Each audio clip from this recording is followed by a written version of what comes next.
আমি একদিন সাহস করে মাকে জিজ্ঞেস করেই ফেললাম, মা, এই নতুন শাড়ি, এত বাজার, এসব কেনার টাকা তুমি কোথা থেকে পেয়েছ?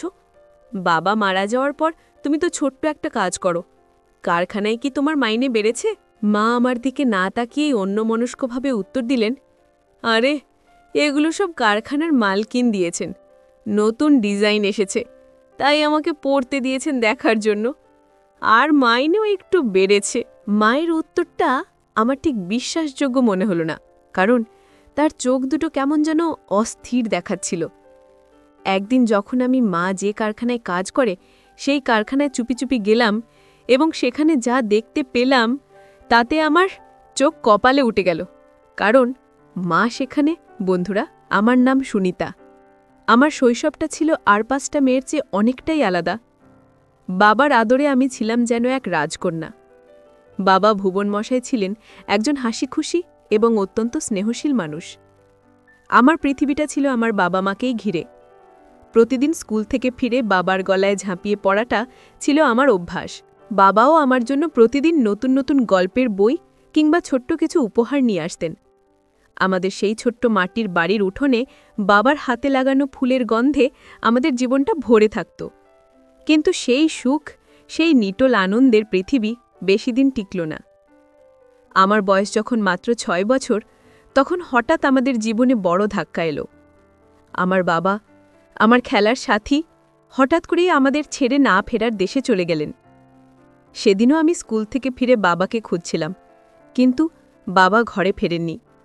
পরে জানলাম বাজারে হঠাৎ অসুস্থ হয়ে সেখানেই তিনি শেষ নিঃশ্বাস ত্যাগ করেন। বাবার দেহটা যখন ঘরে আনা হলো, আমি কিছুই বুঝতে পারছিলাম না। আমি আর মা সেই দেহ আঁকড়ে ধরে অঝরে কাঁদছিলাম। আমাদের কান্না দেখে পাড়াপড়শিদেরও চোখ ভিজে উঠছিল। সবাই আফসোস করছিল, আহা, বড্ড ভালো লোক ছিলেন ভুবন। কিন্তু সেই সহানুভূতি ছিল খুবই সাময়িক। আমি দেখছিলাম কিভাবে এক মুহূর্তে আমার চেনা পৃথিবীটা সম্পূর্ণ বদলে গেল। যে মানুষগুলো বাবাকে ঘিরে থাকত তারাই কেমন যেন অচেনা হয়ে যেতে লাগল। আত্মীয় স্বজনরা এলেন, বাবাকে শ্মশানে নিয়ে যাওয়ার আয়োজন হলো। আমি দূর থেকে দেখছিলাম কিভাবে সবাই মিলে বাবাকে কাঁধে তুলে নিয়ে চলে গেল। বাবার শেষকৃত্য চলার সময় যেন আমাদের চারপাশের মানুষগুলোর মনেও দম নিভে গেল। যে কাকা, ত্রিভুবন মশাই আমাকে ছাড়া বাজারে যেতেন না, আমাকে কাঁধে নিয়ে ঘুরতেন, বাবার মৃত্যুর পর থেকে তিনি আমাকে দেখলে কেমন যেন দূরে সরতে থাকলেন। আমাদের বাড়ির দরজায় মানুষের আনাগোনা ধীরে ধীরে কমে এলো। বাবার শ্রাদ্ধশান্তি মিটতেই সংসারের আসল চিত্রটা আমাদের সামনে প্রকাশ পেল। বাবা সামান্য যা কিছু জমিয়ে গিয়েছিলেন তা শ্রাদ্ধের কাজে প্রায় শেষ। মা পূর্ণিমা দত্ত, যিনি কোনোদিন রান্নাঘর বা বাড়ির বাইরে বেশি সময় কাটাতেন না, তিনি এখন কাজের খোঁজে দাঁড়ে দাঁড়ে ঘুরতে লাগলেন। কিন্তু এই পৃথিবীতে সবসময় সাহায্য মেলে না। সবাই শুধু সহানুভূতি দেখায়, কিন্তু সত্যিকারে সাহায্যের হাত বাড়ায় না। মা বুঝতে পারছিলেন এই ছোট্ট মেয়েটাকে বড় করতে হলে তাকে একাই লড়তে হবে। অবশেষে মা শহরের এক প্রান্তে একটা কাপড়ের কারখানায় সুতো কাটার কাজ পেলেন। খুব ভোরে উঠে ঘরের সব কাজ সেরে আমার জন্য বেরিয়ে যেতেন। ফিরতেন সেই সন্ধ্যায়, যখন আমি পড়ার টেবিলে বসে বইয়ের ওপর মাথা রেখে ঘুমিয়ে পড়তাম। মায়ের চেনা মিষ্টি গন্ধটা আর পেতাম না, পেতাম শুধু কারখানার সুতোর গন্ধ। সারাদিনের খাটুনিতে মায়ের উজ্জ্বল ফর্সা চেহারাটা ফ্যাকাশে হয়ে গিয়েছিল। হাতে কড়া পড়ে পায়ে ক্লান্তি দেখা যেত। ঘরে ফিরে তিনি এতটাই ক্লান্ত থাকতেন যে প্রায়ই না খেয়েই আমার পাশে শুয়ে ঘুমিয়ে পড়তেন। আমি মাঝে মাঝে রাতে উঠে দেখতাম মা ঘুমের ঘরে কাঁদছেন। এরই মধ্যে একদিন কাকিমা দেবর্ষী পাল আমাদের বাড়ি এলেন। আমি ভাবলাম হয়তো তিনি আমাদের দুঃখ বুঝতে এসেছেন, কিন্তু তিনি এসেই মাকে তিরস্কার করতে শুরু করলেন। বৌদি, দাদা চলে গেলেন, কিন্তু তুমি তো কিছুই জমিয়ে রাখোনি, এখন কি করে চলবে? মেয়ের পড়াশোনার খোঁজ কে নেবে? একা মেয়ে মানুষ কত দিক সামলাবে? মা সেদিন কোনো জবাব দেননি, শুধু আঁচলে চোখ মুছেছিলেন। আমি তখনও জানতাম না আমাদের জীবনে আরও কত বড় চ্যালেঞ্জ আসতে চলেছে। সংসারের চাকাটা কোনো মতে খুঁড়িয়ে খুঁড়িয়ে ঘুরছিল। মায়ের কারখানার সেই সামান্য আয়ে আমাদের নুন আনতে পান্তা ফুরোয় অবস্থা। আমি টিউশনির ফি দিতে না পারায় প্রায়ই ক্লাসের বাইরে বেঞ্চে দাঁড়িয়ে থাকতাম। শিক্ষকরা হয়তো বুঝতেন, কিন্তু তারাও বা কী করতে পারতেন? মায়ের ছেঁড়া শাড়ি আর আমার পুরনো জামা দেখে পাড়ার লোকেরা আড়ালে হাসাহাসি করত। বিশেষ করে কাকিমা দেবর্ষিপাল যখনই দেখা হতো এমনভাবে কথা বলতেন যেন আমরা গরিব হয়ে কোনো অন্যায় করেছি। কিন্তু মা এসবে কান্না দিয়ে নীরবে নিজের কাজ করে যেতেন। এর কিছুদিন পর থেকেই আমি মায়ের আচরণে একটা অদ্ভুত পরিবর্তন লক্ষ্য করতে শুরু করলাম। যে মা আগে নতুন শাড়ি কেনার কথা ভাবতেও পারতেন না, তিনি হঠাৎ করেই বেশ সুন্দর নতুন শাড়ি পরতে শুরু করলেন। শুধু তাই নয়, তার চলনেও একটা অদ্ভুত গোপনীয়তা লক্ষ্য করলাম। যে মা আমার সাথে সব কথা ভাগ করে নিতেন, তিনি কেমন যেন চুপচাপ হয়ে গেলেন। মায়ের কাজের সময়সূচিও সম্পূর্ণ বদলে গেল। এখন তিনি সকালে বের হলেও ফিরতেন অনেক রাতে। মাঝে মাঝে খুব ভোরেও তাকে তড়িঘড়ি করে তৈরি হয়ে বের হতে দেখতাম। আমি স্কুল থেকে ফিরে প্রায়ই দেখতাম মা হয়তো ঘরে নেই, অথচ আমাদের রান্নাঘরে চাল ডাল মাছের কোনো কমতি থাকত না। আমার জন্য নতুন জামা নতুন খাতা বইও আসতে শুরু করল। আমি একদিন সাহস করে জিজ্ঞেস করেই ফেললাম, মা, এই নতুন শাড়ি, এত বাজার, এসব কেনার টাকা তুমি কোথা থেকে পেয়েছ? কারখানায় কি তোমার মাইনে বেড়েছে? মা আমার দিকে না তাকিয়েই অন্যমনস্কভাবে উত্তর দিলেন, আরে এগুলো সব কারখানার মালকিন দিয়েছেন, নতুন ডিজাইন এসেছে তাই আমাকে পরতে দিয়েছেন দেখার জন্য, আর মাইনেও একটু বেড়েছে। মায়ের উত্তরটা আমার ঠিক বিশ্বাসযোগ্য মনে হলো না, কারণ তার চোখ দুটো কেমন যেন অস্থির দেখাচ্ছিল। এর ঠিক কয়েকদিন পরের ঘটনা। আমি স্কুল থেকে ফিরে দেখি আমাদের ভাঙা ঘরের দাওয়ায় এক অচেনা মহিলা বসে আছেন। মহিলার পরনে সুন্দর সিল্কের শাড়ি, চোখে রোদ চশমা, আর তার চালচলনে একটা স্বাভাবিক আত্মবিশ্বাস। তিনি আমাদের এই ঘিজি পাড়ার সাথে একেবারেই বেমানান। তিনি মায়ের সাথে খুব নিচু গলায় প্রায় ফিসফিস করে কথা বলছিলেন। আমি ঘরে ঢুকতেই মা কেমন যেন চমকে উঠলেন এবং অস্বস্তি নিয়ে বলেন, এই যে আমার সুনিতা এসে গেছে। আমি ভেতরে চলে গেলাম। আমার ছোট্ট মনে নানা প্রশ্ন উকি দিচ্ছিল। এই মহিলা কে? মা কেন এত অস্বস্তিতে ভুগছেন? ঘরের দরজাটা বন্ধ করার ঠিক আগে আমি শুনতে পেলাম মা ওই মহিলাকে বলছেন, আপনি চিন্তা করবেন না খেয়ালি মশি, যেমনটা ঠিক হয়েছে আমি সময় মতো সব কাজ শেষ করে দেব। সব কাজ? এই শব্দটা আমার কানে অদ্ভুত লাগলো। মা কারখানায় কাজ করেন, তিনি আবার কি ধরনের কাজ শেষ করবেন? কয়েকদিন পর এক সন্ধ্যায় দেখি মায়ের হাতে একটি নতুন ব্যাগ, যেটা তিনি আমার কাছ থেকে লুকোনোর চেষ্টা করছেন। আমার মনে সন্দেহের একটা কালো মেঘ তৈরি হচ্ছিল। মা কি আমার কাছ থেকে কিছু লুকাচ্ছেন? তিনি কি কোনো নতুন কাজে যুক্ত হয়েছেন? সেই সন্দেহের মেঘ আরও ঘনীভূত হল পরের দিন। কারখানার এক পুরনো মহিলা কর্মী রক্ষিতাদি আমাদের গলি দিয়ে যাচ্ছিলেন। তিনি আমাকে দেখে দাঁড়ালেন। কুশল বিনিময়ের পর হঠাৎ বললেন, সুনিতা, তোর মা কেমন আছে রে? এখন তো সে আর কারখানায় যায় না, শুনলাম অন্য কোথাও ভালো কাজ পেয়েছে। তা কি কাজ রে? আমি তার কথার কোনো জবাব দিতে পারলাম না, শুধু বোকার মতো দাঁড়িয়ে রইলাম। মা আমাকে এত বড় সত্যিটা বলেননি। মা এখন আর কারখানায় যায় না। রক্ষিতাদির কথাগুলো আমার মাথায় হাতুড়ির মতো ঘা মারছিল। মা আমাকে সত্যটা বলেননি, এই বিষয়টা আমি কোনোভাবেই মেনে নিতে পারছিলাম না। আমার সেই শান্ত পরিশ্রমী মা, যিনি আমাকে সবসময় সততার শিক্ষা দিয়েছেন, তিনি কেন আমার কাছে এত বড় একটা সত্যি লুকোলেন? আমি ঠিক করলাম বাড়ি ফিরে মায়ের সাথে সরাসরি কথা বলবো। কিন্তু সেদিন সন্ধ্যায় মা বাড়ি ফিরলেন বেশ দেরিতে, হাতে একটা বড় প্যাকেট, যা তিনি ঘরে ঢুকেই আলমারিতে লুকিয়ে ফেললেন। তার মুখে ছিল এক অজানা উদ্বেগের ছাপ। মায়ের এই নতুন রূপ আমার কাছে ক্রমশ অসহ্য হয়ে উঠছিল। তার নতুন পোশাক, রাতে দেরি করে ফেরা, আর এই গোপনীয়তা সবকিছুই যেন আমার চেনা মায়ের থেকে তাকে অনেক দূরে সরিয়ে দিচ্ছিল। তিনি এখন আর আমার সাথে বসে গল্প করতেন না, আমার পড়া ধরতেন না। জিজ্ঞেস করলে শুধু বলতেন, কাজে বড্ড চাপ। কি এমন কাজ যা তাকে এত অস্থির করে রাখে? আমার ভেতরের এই তোলপাড় কাকিমা দেবর্ষিপালের চোখ এড়াল না। তিনি যেন এই সুযোগেরই অপেক্ষায় ছিলেন। একদিন বাজারে যাওয়ার পথে তিনি আমাকে ইচ্ছা করেই দাঁড় করালেন।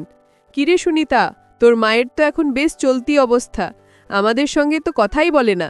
তা এমন কি কাজ করে যে এত টাকা পয়সা? শুনছি তো ও এখন শহরের ওই পুরানো খান মঞ্জিলের দিকে যায়। কাকিমা ব্যঙ্গ করে হাসতে হাসতে বললেন, ওই জায়গাটা ভালো না রে, সবাই জানে ওটা নানা বেআইনি কাজকর্মের লোকজনের আড্ডা। ভালো ঘরের লোক ওদিকে যায় না, তোর মাকে সাবধান করে দিস। কাকিমার এই কথাগুলো আমার মনে গভীর ভয় সৃষ্টি করল। খান মঞ্জিল নামটা আমি শুনেছি, ওটা শহরের একটা পুরনো জমিদার বাড়ি, যা এখন অবৈধ কার্যকলাপের কারণে কুখ্যাত। স্থানীয় মানুষও এই এলাকায় এড়িয়ে চলে। আমি ভেতরে ভেতরে ভেঙে পড়ছিলাম। মা কি সত্যি আমার কাছ থেকে বড় কিছু লুকাচ্ছেন? তিনি কি শুধুমাত্র অর্থের প্রয়োজনের জন্য কোনো ঝুঁকিপূর্ণ কাজে জড়িয়ে পড়ছেন? সেদিন রাতে মা যখন আমার পাশে এসে বসলেন, আমার মাথায় হাত রেখে বললেন, সুনিতা, তুই কি কিছু নিয়ে ভাবছিস? পড়াশোনায় মন দে। আমি মায়ের চোখের দিকে তাকাতে পারলাম না। মা আবার বললেন, শোন, তুই এখন বড় হয়েছিস। জীবনে অনেক সময় এমন কিছু করতে হয় যা আমরা করতে চাই না, কিন্তু করতে বাধ্য হই। তুই শুধু আমার উপর ভরসা রাখ। মায়ের এই কথাগুলো আমাকে শান্ত করার বদলে আরও বেশি অস্থির করে তুলল। কি এমন কাজ যা তিনি আমাকে বলতে পারছেন না? কি এমন কাজ যার জন্য তাকে ওই খান মঞ্জিলে যেতে হয়? এরই মধ্যে একদিন স্কুল থেকে ফিরে দেখি আমাদের গলির মোড়ের বেশ জটলা। বাড়ির কাছে আসতেই শুনলাম কাকিমা চিৎকার করে কিছু বলছেন। দরজা খুলতেই দেখি উঠোনে মা আর কাকিমা মুখোমুখি দাঁড়িয়ে। কাকিমা রাগে কাঁপতে কাঁপতে বলছেন, কি মনে করিস নিজেকে? সারাদিন সেজেগুজে কোথায় যাস? সবাই জানে তুই আর কারখানায় কাজ করিস না। ওই খান মঞ্জিলে তোর কি কাজ? তোর জন্য পাড়ায় মুখ দেখানো দায় হয়ে গেছে। মা শান্ত কিন্তু দৃঢ় গলায় জবাব দিলেন, আমি কি করেছি যে তোমার এত অভিযোগ দিদি? আমি তো আমার মতো থাকি, তোমাদের কাছে তো কিছু চাইতে যাইনি। কাকিমা এবার আমার দিকে ফিরলেন। দেখ সুনিতা, ভালো করে চোখ খুলে দেখ তোর মাকে। যে পথেও চলছে তাতে বিপদ হবে। সময় থাকতে সাবধান হ, নইলে তোকেও ঝামেলায় পড়তে হবে। আমি ভয়ে মায়ের আঁচল ধরতে গেলাম। মা হাত জোর করে কাকিমাকে বললেন, অনেক হয়েছে, এবার থামো। মা আর কোনো তর্কে না গিয়ে আমাকে টেনে ঘরের ভেতর নিয়ে এসে দরজা বন্ধ করে দিলেন। সেই দিনের ঘটনার পর থেকে আমাদের বাড়ির চারপাশের বাতাস যেন আরও ভারী হয়ে উঠল। মা আমার সাথে স্বাভাবিক থাকার চেষ্টা করতেন, কিন্তু আমি তার চোখের দিকে তাকাতে পারতাম না। কাকিমার বলা কথাগুলো, বিপদ হবে, সমস্যায় পড়বে, আমার কানের মধ্যে সারাক্ষণ প্রতিধ্বনিত হতো। পাড়ার মেয়েরা যারা আগে আমার সাথে হেসে কথা বলতো, তারা এখন আমাকে দেখলে কেমন যেন ফিসফিস করে। কেউ কেউ আড়ালে হাসে, আবার কেউ করুণার চোখে তাকায়। আমি যেন আমার মায়ের সন্দেহের ছায়ায় ঢাকা পড়ে যাচ্ছিলাম। স্কুলে যাওয়া আসার পথে আমি মাথা নিচু করে হাঁটতাম। আমার মনে হতো সবাই যেন আমার আর আমার মায়ের গোপন কথাটা জেনে গেছে। স্কুলের শিক্ষকরাও যেন আমার প্রতি একটু বেশি নজর রাখছেন। আমার রেজাল্ট খারাপ হতে শুরু করল। যেই সুনিতা ক্লাসে প্রথম 3 জনের মধ্যে থাকত, সে এখন পাশ করা নিয়েই চিন্তিত। আমার মন যে পড়ায় ছিল না, আমার মন পড়েছিল খান মঞ্জিলের সেই রহস্যময় বাড়িতে। একদিন স্কুল থেকে ফেরার সময় ববিতা আন্টি, যিনি মায়ের বেশ কাছের ছিলেন এবং আমাদের অনেক সাহায্যও করেছেন, তিনি আমাকে আড়ালে ডেকে নিলেন। তার মুখে ছিল গভীর উদ্বেগের ছাপ। আমার মাথায় হাত বুলিয়ে বললেন, শোন সুনিতা, তোর মা খারাপ মানুষ নয়, আমি জানি, কিন্তু দুনিয়াটা ভালো না। ও যে পথে পা বাড়িয়েছে, সেটা সহজ আয়ের পথ হতে পারে, কিন্তু খুব ঝুঁকির পথ। আমি শুনেছি ওই খান মঞ্জিলের লোকেরা ভালো নয়। ববিতা আন্টির এই কথাগুলো আমার সন্দেহর আগুনে ঘি ঢালল।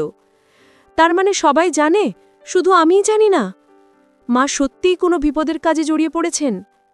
ববিতা আন্টি আরও বললেন, তুই পড়াশোনা জানা মেয়ে, তুই তোর মাকে বোঝাস, বলিস এই ঝুঁকির আয় আমাদের দরকার নেই, আমরা না হয় কম খেয়ে থাকব। কিন্তু আমি মাকে কি করে বোঝাবো? মা তো আমার কোনো কথাই শুনতে চান না। কয়েকদিন পর কাকিমা, দেবর্ষী পাল, আমাকে একাই ছাদে ডেকে নিলেন। তার মুখে একটা অদ্ভুত সহানুভূতির হাসি, যা আমার কাছে সাপের হাসির মতো ভয়ঙ্কর লাগছিল। তিনি বললেন, শোন মা, আমি তোর শত্রু নই, আমি তোর কাকিমা হই। তোর ভালো চাই বলেই বলতে এলাম। তুই এখনো ছোট, কিন্তু তোর জানা উচিত তোর মা কি করে। আমি চুপ করে রইলাম। কাকিমা আমার কানের কাছে মুখ এনে ধীরে বললেন, তোর মা এক ধরনের সন্দেহজনক কাজের সাথে জড়িয়ে গেছে। ওই খান মঞ্জিল হলো ওদের মিটিং করার জায়গা। আমি নিজের চোখে দেখেছি তোর মা ওই খেয়ালি মাসির সাথে মিলে কিছু কালো রঙের প্যাকেট আদান প্রদান করে। ওগুলো সব ঝুঁকিপূর্ণ জিনিস। পরের দিন স্কুলে যাওয়ার পথে গলিতে সেই অচেনা মহিলা খেয়ালি মাসি, যার সাথে মাকে সেদিন কথা বলতে দেখেছিলাম, তার সাথে আমার দেখা হলো। তিনি আমাকে দেখে বিচিত্রভাবে হাসলেন, বললেন, আরে সুনিতা, ভালো আছিস? তোর মাকে আজ কাজে আসতে দেখলাম না, শরীর ঠিক আছে তো? মাকে বলে দিস, বস কিন্তু কাজে ফাঁকি একদম পছন্দ করেন না। সময় মতো জিনিস না পৌঁছালে পুরো টাকা পাওয়া যাবে না। এই কথাগুলো কাকিমার বলা খানমঞ্জিল আর সন্দেহজনক কাজের গল্পের সাথে হুবহু মিলে যাচ্ছিল। বস, জিনিস, টাকা, আমার মাথা ঘুরতে শুরু করল। আমার মা, আমার আদর্শ, তিনি কি কোনো ঝুঁকিপূর্ণ দলের সাথে যুক্ত? আমি আর ভাবতে পারছিলাম না। আমার মনে হচ্ছিল আমি এক্ষুনি মাটিতে পড়ে যাব। বাড়ি ফিরে দেখি মা রান্নাঘরে সবজি কাটছেন, যেন কিছুই হয়নি। আমি আমার স্কুল ব্যাগটা সজোরে মাটিতে আছড়ে ফেললাম। আমার সমস্ত শরীর রাগে দুঃখে অপমানে কাঁপছিল। আমি সোজা মায়ের সামনে গিয়ে দাঁড়ালাম। মা আমার এমন রুদ্রমূর্তি দেখে অবাক হয়ে জিজ্ঞেস করলেন, কি হয়েছে রে সুনিতা? কিছু হয়েছে স্কুলে? আমি আমার গলা যতটা সম্ভব উঁচু করে বললাম, স্কুলে কিছু হয়নি, যা হওয়ার তা খান মঞ্জিলে হয়েছে। কে ওই খেয়ালি মাসি? তুমি সেখানে কি কাজ করো? কিসের জিনিস পৌঁছে দাও তুমি? আমার গলার আওয়াজে মা চমকে উঠলেন। তার হাত থেকে সবজির ছুরিটা ঠং করে মাটিতে পড়ে গেল। তিনি ফ্যাকাশে মুখে আমার দিকে তাকালেন। আমি আবার চিৎকার করে উঠলাম, বলো মা, কাকিমা যা বলে, ওই খেয়ালি মাসি যা বলে, সব কি সত্যি? তুমি কোথায় যাও? তুমি কি ওই খান মঞ্জিলে যাও? তুমি কি শুধুমাত্র অর্থের জন্য কোনো ঝুঁকিপূর্ণ কাজে যুক্ত হয়েছ?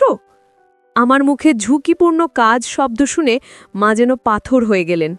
মা মাথা নিচু করে বললেন, অনেক কথা আছে, যা এই বয়সে তুই বুঝবি না। আমি আর সহ্য করতে পারলাম না, চিৎকার করে উঠলাম, আর কি বোঝার বাকি আছে আমার? সব তো বুঝেই গেছি। পাড়ার সবাই জানিয়ে কথা বলে, কাকিমা যা বলে সবই সত্যি। তুমি ওই ঝুঁকিপূর্ণ কাজের সাথে যুক্ত। দুদিন পর মা আমার জন্য একজোড়া নতুন সোনার চুড়ি নিয়ে এলেন, হয়তো আমাকে শান্ত করার জন্য। চুড়িগুলো আমার দিকে বাড়িয়ে দিয়ে বললেন, তোর জন্য, সামনে তোর জন্মদিন। আমি চুড়িগুলো হাতে নিলাম, তারপর বললাম, কোথা থেকে এনেছো এগুলো? ওই ঝুঁকিপূর্ণ কাজে কি তা দিয়ে এনেছো? আমি সেটা ব্যবহার করব না। কথাটা শেষ করার আগেই মা আমার গালে সজোরে হালকা ধাক্কা দিলেন। এটা ছিল আমার জীবনে মায়ের হাতে প্রথমবারের মতো শক্ত হালকা প্রতিক্রিয়া। আমি গালে হাত দিয়ে হতভম্ব হয়ে মায়ের দিকে তাকালাম। মায়ের চোখ দিয়ে জল গড়িয়ে পড়ছিল। আমি রাগে দুঃখে চুড়িগুলো মাটিতে ছুঁড়ে ফেললাম। আমি এটা ব্যবহার করব না, এমন পথে কেনা জিনিস আমার চাই না। এই কথাগুলো বলে আমি নিজের ঘরে ঢুকে সজোরে দরজা বন্ধ করে দিলাম। মা বাইরে থেকে অনেকক্ষণ ধরে ডাকলেন, সুনিতা, দরজা খোল মা, আমার কথাটা শোন। কিন্তু আমি দরজা খুললাম না। পরের দিন সকালে ঘুম ভাঙতেই দেখি মা বেরিয়ে যাচ্ছেন। আজ তার পরনে একটা খুব সাধারণ শাড়ি, কিন্তু মুখে একটা অদ্ভুত স্থিরতা। সেদিন আমি ঠিক করলাম স্কুলে যাব না। আমি আজ সত্যিটা নিজের চোখে দেখব। আমি দেখব আমার মা ঠিক কোথায় যান, কি করেন। আমি মায়ের পিছু নেবার সিদ্ধান্ত নিলাম। মা বাড়ি থেকে বেরিয়ে একটা রিকশায় উঠলেন। আমিও আর একটা রিকশায় উঠে ড্রাইভারকে বললাম, ওই রিকশাটার পিছু নিন। রিকশাটি শহরের সেই পুরনো কুখ্যাত এলাকার দিকেই চলল। আমার বুকটা ধরাস ধরাস করছিল। মা থান মঞ্জিলের সামনে এসে রিকশা থেকে নামলেন। তিনি বড় বাড়িটির ভাঙাচোরা গেটের সামনে এসে দরজায় একটি ভঙ্গিতে টোকা দিলেন। দরজাটা সাথে সাথে খুলে গেল, আর মা ভেতরে ঢুকে গেলেন। আমার পায়ের তলা থেকে যেন মাটি সরে গেল। কাকিমার কথাই সত্যি। আমি পরের দিনও মাকে অনুসরণ করলাম। আমি দেখতে চেয়েছিলাম ওই বাড়িতে ঠিক কী হয়। আমি বিশ্বাস করতে পারছিলাম না যে আমার মা জেনে শুনে এমন একটি সন্দেহজনক কাজে জড়িত হতে পারেন। সেদিনও মা ওই খান মঞ্জিলে ঢুকলেন। আমি রাস্তার ওপারে একটা চায়ের দোকানের আড়ালে দাঁড়িয়ে অপেক্ষা করতে লাগলাম। আমার প্রতিটা মুহূর্ত যেন এক একটি যুগের মতো কাটছিল। প্রায় 1 ঘন্টা পর আমি যা দেখলাম তাতে আমার শেষ বিশ্বাসটুকুও ভেঙে চুরমার হয়ে গেল। মা সেই বাড়ি থেকে 2জন সন্দেহজনক শক্তদেহী লোকের সাথে হাসতে হাসতে কথা বলতে বলতে বেরোচ্ছিলেন। তাদের পোশাক আশাক এবং কথা বলার ভঙ্গি দেখেই বোঝা যাচ্ছিল তারা বিশ্বাসযোগ্য নয়।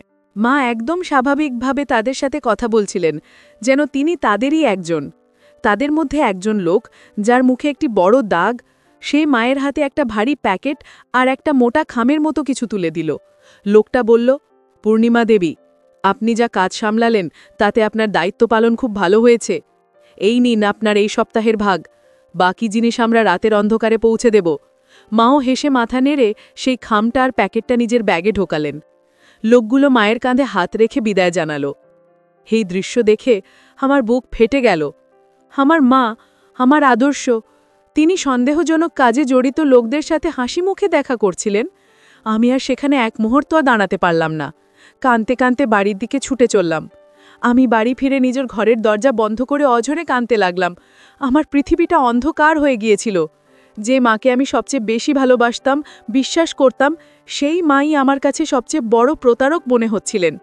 রাতে মা ফিরে আমাকে অনেকবার ডাকলেন, সুনিতা দরজা খোল, খাবার খেয়ে নে। আমি কোনো জবাব দিলাম না। আমার মনে হচ্ছিল ওই সন্দেহজনক কাজে হাসার পর, ওই টাকা পাওয়ার পর এই খাবার তিনি কোন মুখে আমার সামনে আনছেন। পরের দিন সকালে আমি আমার স্কুল ব্যাগটা গোছাতে শুরু করলাম। সাথে নিলাম আমার কিছু জামা কাপড়। মা অবাক হয়ে জিজ্ঞেস করলেন, কোথায় যাচ্ছিস স্কুল ব্যাগ নিয়ে? আমি তার দিকে না তাকিয়েই ঠান্ডা ফ্যাঁসফাঁসে গলায় বললাম, যেখানে তোমার এই সন্দেহজনক কাজের ছায়া আমার ওপর পড়বে না। আমি তোমার এই বাড়িতে আর থাকব না। আমি তোমার পথে পাওয়া কোনো জিনিস ব্যবহার করব না। মা আমার হাতটা ধরতে এসে বললেন, আমি তোর মা সুনিতা। আমি একটা ঝটকা দিয়ে হাতটা সরিয়ে নিলাম। মায়ের চোখে চোখ রেখে বললাম, মা সেই হয় যে নিজের সন্তানের ভালো রাখে, তাকে সততার শিক্ষা দেয়। তুমি অর্থের লোভে সন্দেহজনক কাজে জড়িয়ে পড়েছ। তুমি আমার কাছে অনেক আগেই হারিয়ে গেছ। এই বলে আমি ব্যাগ কাঁধে নিয়ে ঘর থেকে বেরিয়ে গেলাম। আমি সোজা কাকিমার, অর্থাৎ দেবর্ষী পালের ঘরের দিকে রওনা দিলাম। মা আমাকে থামানোর কোনো চেষ্টা করলেন না, শুধু দরজায় দাঁড়িয়ে আমার চলে যাওয়া দেখলেন। কাকিমা আমাকে দেখে যেন আকাশের চাঁদ হাতে পেলেন। তিনি মহা আনন্দে আমাকে ঘরে জায়গা দিলেন। বললেন, ঠিক করেছিস সুনিতা, ওই সন্দেহজনক কাজের ছায়া থেকে যত দূরে থাকবি ততই মঙ্গল। আমি কাকিমার ঘরে থাকতে শুরু করলাম। কাকিমার বাড়িতে আমার দিনগুলো কাটছিল এক অদ্ভুত দম বন্ধ করা পরিস্থিতিতে। কাকিমা আমার খুব যত্ন নিতেন, ভালো মন্দ খেতে দিতেন, কিন্তু তার প্রতিটা কথায় থাকত মায়ের প্রতি বিদ্রূপ আর আমার প্রতি সূক্ষ্ম খোঁচা। তোর মা তো এখন খুব ব্যস্ত, বড়লোক হয়ে গেছে, তোর খবর আর কি রাখবে, ভালোই করেছিস চলে এসেছিস। আমি সব শুনতাম আর নীরবে মায়ের প্রতি অসন্তোষ আরও বাড়াতাম। মা রোজকার মতোই সেই খান মঞ্জিলে যেতেন আর ফিরতেন। আমি কাকিমার ঘরের বারান্দা থেকে দেখতাম। মা যখন বাড়ি ঢুকতেন বা বেরোতেন, একবার করে আমাদের বারান্দার দিকে তাকাতেন। আমি দেখলেই সাথে সাথে চোখ ফিরিয়ে নিতাম। আমার এই আচরণে মা কতটা কষ্ট পাচ্ছিলেন তা বোঝার মতো মানসিক অবস্থা আমার কখন ছিল না। আমার চোখে তিনি ছিলেন একজন অবহেলিত, অনুপস্থিত মা। একদিন ভোরে মা যখন বেরোচ্ছিলেন, আমি বারান্দায় দাঁড়িয়েছিলাম।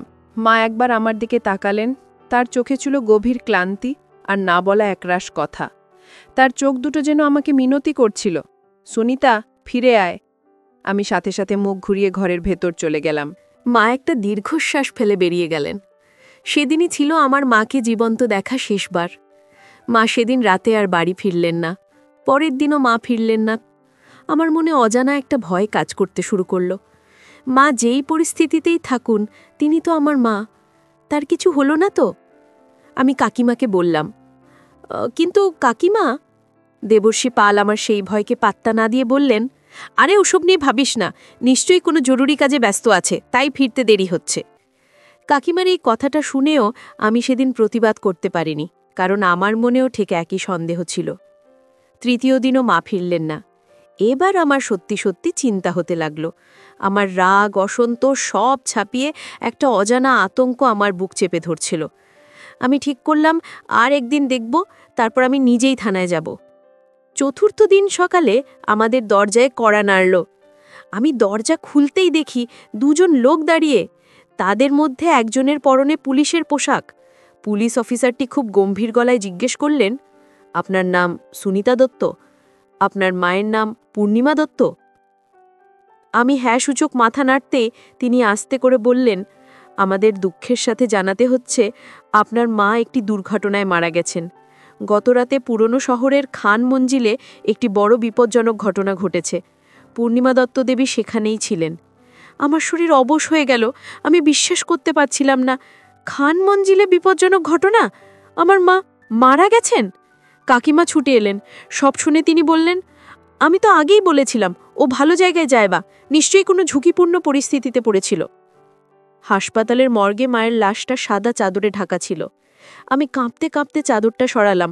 সেই একই মুখ, যে মুখ দেখে আমি গত কয়েকদিন ধরে ভুল বোঝাবুঝি করেছি, আজ তা ভীষণ শান্ত, নিস্তেজ হয়ে পড়ে আছে। কপালে একটা ক্ষুদ্র দাগ। আমার চিৎকার করে কাঁদতে ইচ্ছে করছিল, কিন্তু গলা দিয়ে কোনো স্বর বেরোচ্ছিল না। আমার শেষ কথাগুলো ছিল, তোমার মতো মা থাকতে আমার লজ্জা হয়। বাড়িতে লাশ নিয়ে এলে পাড়ার লোক জড়ো হলো। সবাই ফিসফিস করছিল। কাকিমা বিদ্রূপ করে বলছিলেন, যে পথে গিয়েছিল এই তো তার শেষ পরিণতি। ভগবান আছেন, ভুল করলে শাস্তি পেতেই হয়। আমি পাথরের মতো বসেছিলাম। আমার কোনো অনুভূতি কাজ করছিল না। ঠিক তখনই আমাদের গলির মোড়ে কয়েকটি বড় কালো সরকারি গাড়ির কনভয় এসে থামল। ইউনিফর্ম পরা বেশ কয়েকজন উচ্চপদস্থ অফিসার সোজা আমাদের উঠোনে ঢুকলেন। আমরা সবাই, বিশেষ করে কাকিমা দেবর্ষী পাল, অবাক হয়ে এই দৃশ্য দেখছিলাম।